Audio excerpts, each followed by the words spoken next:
It seems to be a popular trend nowadays to really tell people, guys of middle age, 40s, 50s plus and beyond, but I've even heard this argument back when I was in my 20s, to avoid some of these very foundational key exercises that are some of the best in class when it comes to not only strength and building muscle, but also for maintaining mobility, joint health, and also flexibility. And I totally get it. Injuries are a concern and you gotta watch out for them. It's something I've respected since a young age, and God willing, I have not been injured as of yet, despite consistently training since I was roughly around 16 or 17 years old. But in my opinion, the truth is avoiding some of these exercises is one of the biggest mistakes you could possibly make to reap all the benefits that are possible to you with resistance training. Today in this video, I'm going to show you why you should not skip these foundational exercises that are often touted for men in their 40s to avoid. I will provide some key tips on how to do them safely so they actually protect your joints instead of wrecking them. And of course, not everyone is the same or has the same preferences, and possibly you have a previous injury. I will also give you guys some other considerations and audibles to call with some of these foundational movement patterns. Now, if you're watching this, likely you are new here because this is a brand new channel I am starting, but everything I'm showing here, guys, is showing you guys all natural. There's no drugs, no TRT, no peptides, so I am nothing special. So it's not by default that these exercises are inherently dangerous, but if you are middle-aged, the odds are that you have taken many years either not exercising and you're jumping on doing too much load too fast, too soon with not enough good proper technique and respect to volume, or you're on this constant on again, off again cycle that is also not helping support building the foundation that is necessary for these exercises, especially at this point in life. First exercise that people are either told not to do or people just inherently don't do it because it just feels weird right away, especially if you've taken years off, like I said, or you're starting fresh as a 40, 50 plus year old guy here. That is the barbell squat. You got this weight on your back, people are telling you to get to parallel, below parallel, or the temptation is there to just disregard this exercise completely for something that's a little bit more fixed, like a Smith machine, which, by the way, even though I have this, I never use this for barbell squats because ironically I think it hurts my back more and makes me feel just a little bit too more uncomfortable than actually using a free motion barbell. So I'm going to give you guys some tips to consider about using a barbell squat. Now, first of which being, if you have bad shoulders and you can't really open up your back to this position, because that is something people don't think about. When people wonder why can't they get low enough, and this is one of the great benefits of a barbell squat, it is because the great thing about a barbell is that it allows you to get a great, nice, deep range of motion. This is something that is very foundational to all cultures. There are people in the East that literally are in their 60s, 70s, 80s, and 90s that still can get in this position. This is something we have lost more or less as Westerners, using benches, using chairs, of course, and then really avoiding some of these exercises. I would not tell someone though from day one, especially in their 40s, to jump on a barbell and just start forcing into the exercise. Because aside from the mobility in your hips, ankles, and knees, you also have to respect the mobility in the upper body and shoulders. Because you'll notice there's a reason why something like this feels easier than something like this, because now you've asked more of your body, because you now have locked in the upper portion of the body with this. Say if you got a barbell on your back, and in order to kind of get low, there are some compensations. If you have no flexibility in the upper body with the lower body, you'll kind of cave over, or there's something like this. But the point is, being able to get a deep squat with the barbell over the midfoot is just not going to happen. So without making this too long-winded, my recommendation would be, first off, being able to do a nice deep squat without the barbell, and then later we can progress to some options that are there for you. Some of the things that you simply can do: have a TRX band, some sort of strap to hang off of, but really simply having some sort of a brace, putting your weight back, driving your knees out, and getting to a nice low position that's comfortable for you at that time. Of course, we don't want our back to round, but without giving you guys a rundown on how to do the squat and its intricacies, which won't take you that long, as I can explain more of that in a future video, I just want to summarize and say, start with getting the mobility here in the hips first, because one of the great things, as the point of this video, if you avoid this completely, you're avoiding one of the key exercises that really can potentially keep you limber in all those lower extremities. The problem again is if you're forcing too heavy weight, or your ego is not necessarily in check and you want to go super heavy. In fact, it's one of the reasons why when I talk to people, they tell me that they've given up free weights in place of, say, resistance bands. I love resistance bands, but my overall point to them is You like resistance bands because there's no ego really involved with putting on lots of weights. Guys don't like going to the gym and using an empty bar or maybe putting a 5 or a 10 on, but that's exactly what you should do. And that's kind of what's happening when you use something like a resistance banded squat or using resistance bands for these other movements we'll get in here, whether that's a chest press, overhead press, deadlifts, etc. So my point is, start slow, get the range of motion down, then gradually start opening up the hands. Eventually, when you get to a barbell, you're asking more of the flexibility, and that's going to take some learning curves. But when people watch me, if some guy in my 40s, and they're seeing me do this, and they're wondering what kind of special, mobility drills are you really doing? The answer is, very simply, none. It is the barbell squat that is keeping me mobile in my hips, ankles, and knees.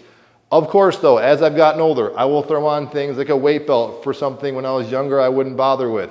I just keep myself nice and locked in. I'm not going super heavy and crazy with the weights. I'm making sure everything is slow and controlled. And for this exercise in particular, I'm not going to failure. I respect the exercise. I want to make sure it feels good, and I want to make sure I can keep coming back to it, because more so than strength and muscle, I love this for mobility and flexibility, and I want to make sure I can do a squat throughout my lifetime. This is the one exercise I've heard even from young people, my students in their teens, some of them in their 18 or 19, but even their 20s, that have told me and asked me the question sincerely, should I avoid doing deadlifts because I don't want to hurt my back? I heard their risk reward is just not present. Now, I will first start off in saying that you do not have to do a traditional deadlift with a barbell. That is a big tip that I would give a lot of you guys. If you don't want to use a barbell, don't have access to a barbell, that is fine. But this type of hinging pattern, just like this, which is all you're essentially doing with a deadlift. Notice I'm not going to come down and squat the deadlift. I want to hinge with the deadlift, is a great exercise. Why is it so great? Because you're working some of the best muscles that are going to help you not only with stabilizing, but also strengthening your low back and helping to avoid pain. And they are just muscles that tend to be underworked and underdeveloped in most people. Again, going back to the previous example, because you were just sitting in a chair all day. So I will get into some things you can do, just simply using some dumbbells, even with no weight.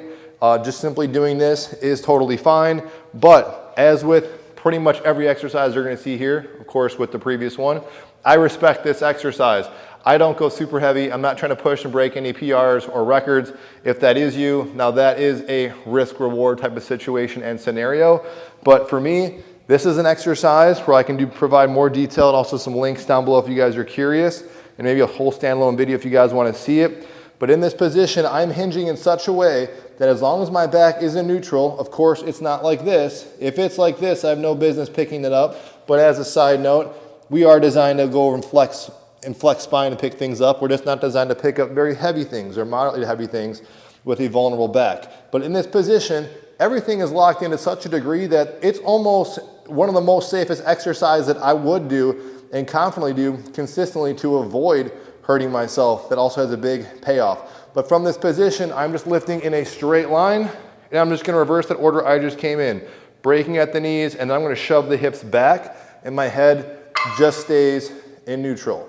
That should look fairly clean and fairly easy. Now, does that mean that doesn't feel somewhat strenuous or have I feel some stress on my lower back? Yes, but I also want to feel my glutes and my hamstrings to distribute all that across my back. The point is, I am still going to respect that. If I don't do a whole lot of weight very often, I'm not going to throw 315 or 3 plates on there right away. I'll start maybe just 145, and I'll still incorporate it once in a while. But going back to what I said, I generally do not do a barbell deadlift. I primarily will use dumbbells or even sometimes resistance bands. I'll stand over resistance bands and a foot plate, like you can see there against the wall. And I'll do banded deadlifts, another great hinge pattern that's also fairly low stress on the back as long as form is in check. But from here, I'll do what's called a Romanian deadlift. Slight bend in my knees, gonna throw the hips back, and notice I'm doing the exact same thing. As I'm coming up, first as I'm going down, I'm stretching my glutes or my butt, feeling top of my hamstrings, and as I'm coming up, I'm trying to use my glutes, my hamstrings behind my legs, those muscles behind your legs, and then also again, yes, my back is also strengthening, getting worked as I'm coming up. The converse side to this, could you avoid this completely and say, I'm just gonna go to the gym and do a back extension machine? Yes, you could, but the downside is you're missing out on something you're pretty much doing already and you're gonna have to do in regular life. If you gotta pick up something heavy off the ground, it's just a great foundational exercise. You're doing it anyways. Why not train it? Just be respectful of the weight and the tension that is on your back, and of course, the technique and recovery time. Next is the other classical favorite that gets thrown by the wayside, especially by guys in their 40s, and that is a barbell bench press. Just like the deadlift, just like the squat, do you have to just use a barbell? No, but there's nothing inherently, intrinsically wrong with just using a barbell. And if I did not mention it, there's an organization called Starting Strength. They actually train people to use barbells and weight plates. I was kind of somewhat formally trained by the man himself, Mark Rippetoe, back in the day. And if you take a glance at their organization, you will very often see people in their 70s, 80s, and even 90s using barbells. So the barbell itself is not inherently dangerous. It is how you do it, it is the technique, and again, being mindful of the level you're at, and of course, again, recovery. But if you prefer to use dumbbells, of course, this is another great option. My argument on why people tend to find this maybe causing more injuries than not is either improper technique or it again is the ego. This is another one of those exercises I find people like resistance bands, but going back to my previous point with the squat, people tend to lighten that load, start lighter, and my overall argument is if you just go lighter, you slow down the speed of movement, this probably will not cause you as much stress as it once did, say, in high school or your 20s, 30s, last time you did it, where you were likely probably putting on too much weight that was necessary, maybe had improper technique, and or possibly the speed was also somewhat of a risk factor in generating force too quickly, especially at the bottom position. But the bench press, for good reason, is classified as one of the deadliest exercises, and that is only because of either where the pins are racked at and also the safety spotter arm. So the point is, at the very least, have some safety bars in there. I don't care if you're at the gym, even with the spotter, always very important to have some safety bars in. For the sake of this video, I'm just having one in. I'm also gonna control the weight. I actually used to know people who actually only put one in, but I digress. But I just wanted to show you guys that visually. The next thing I do wanna say with technique, as you can see me upright, is you will kind of crash out and burn out your shoulders, as people have often said with the barbell bench press, and that was the catalyst for something. If they're kind of pressing up here with my shoulder line.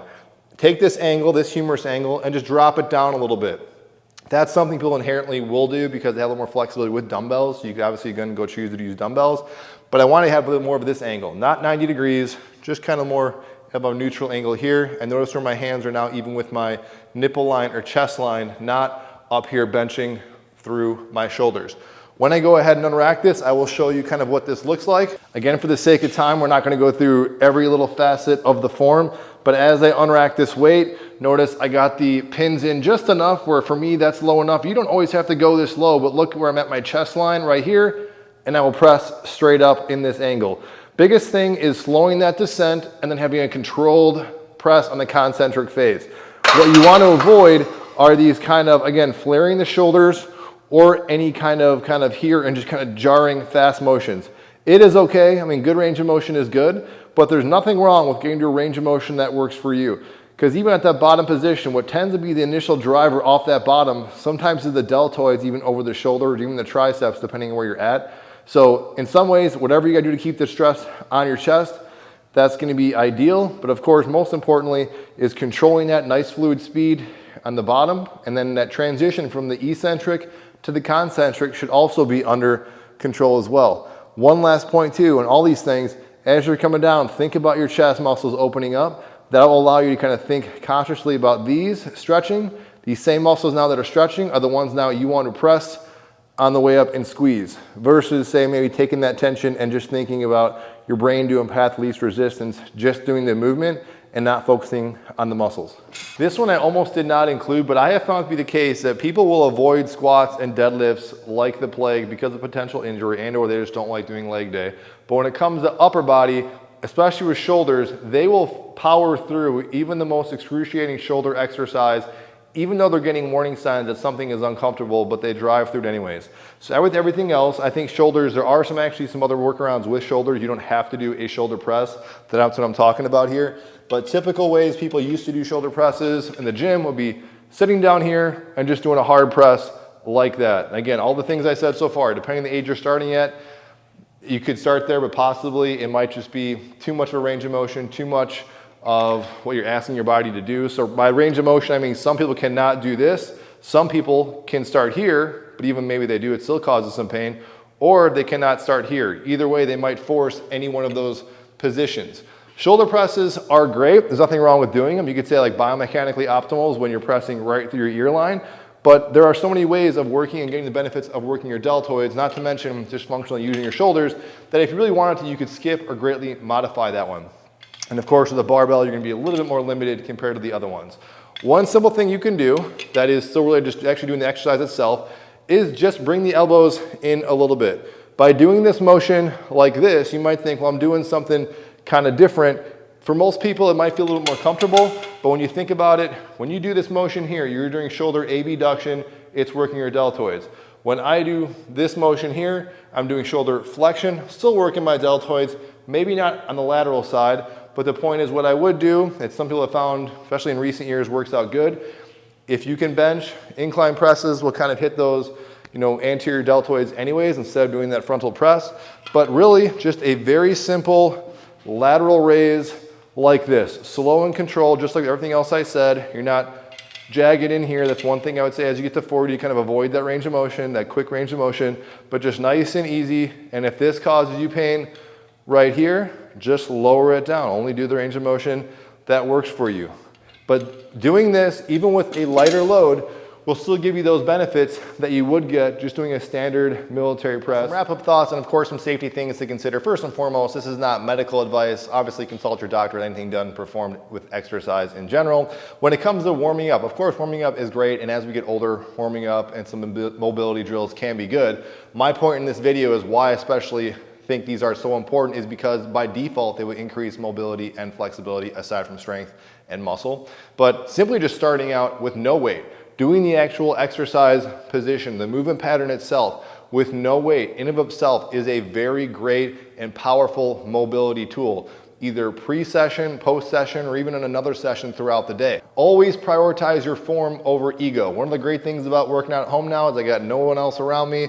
The human nature of me trying to outlift the person next to me or trying to chase numbers, for the most part, it's kind of gone. You do have to kind of respect that. Now that legit is a give and take relationship. Progressive overload is always great. For a future video, I can give you guys more information about some other ways of progressive overload you can take advantage of. Main thing is start on the lighter side and always go at a nice, slow, controlled tempo, especially if joint integrity or joint health is of concern. And a vulnerable position will always be that the eccentric motion going right into the concentric, that transition of force from going to the negative to the positive. So when you get to that position, whether it's a shoulder press, a deadlift, squat, with knees, hips, and ankles, or up here with your shoulders and elbows, when you come down, keep it slow and controlled, but then when you actually start initiating the positive side, make that a gradual transition. One of the most important things, and very underestimated, you can do the exercise once in a while, but if you don't do it consistently, your body is not gonna learn to adapt and open up that range of motion, increase the strength, so you can come back and do it more effectively. Yes, all these things are somewhat of a skill-driven aspect to it, and they're not gonna feel comfortable right away, but by giving it time and being consistent, that's when your body really starts to pay off and see all the dividends of that hard work you put in and consistent gains you've been seeing in the gym. If you found this helpful and you like these straightforward tutorials on how to really maximize your strength gains, especially over 40, please subscribe, drop a comment down below on something you want to see on a future video. Thank you guys for watching.